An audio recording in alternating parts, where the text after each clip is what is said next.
A really helpful tool that every leader can have, which helps in avoiding the fundamental attribution error, is this can, can't, will, won't quadrant of assessment. First of all, what's the fundamental attribution error? It's blaming an individual's lack of achieving an expectation or a promise or behaving in a particular way on a character flaw. If we're in that space as a leader, then we're constantly assuming that individual has malicious intent. That's a really negative space to be in. It also misses a lot of things.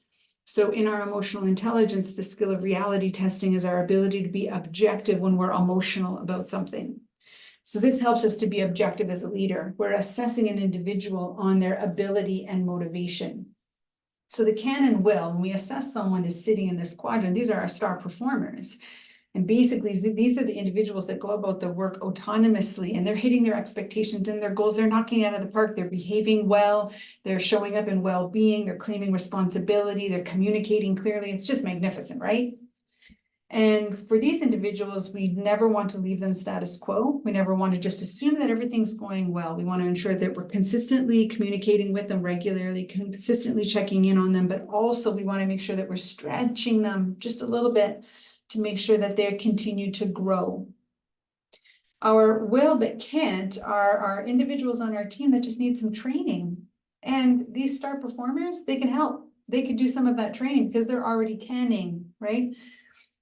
You, as a leader, are often running training sessions, and this is where you get your hands in the weeds and are demonstrating and are coaching and teaching people how to do things.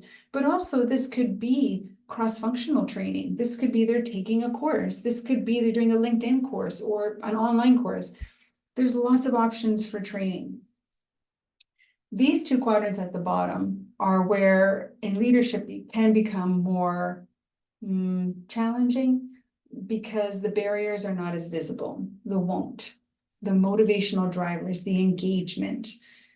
These are harder to find out, and it does require a great deal of empathy and trust in order to actually hear what the barriers are, for someone to tell you what's in their way.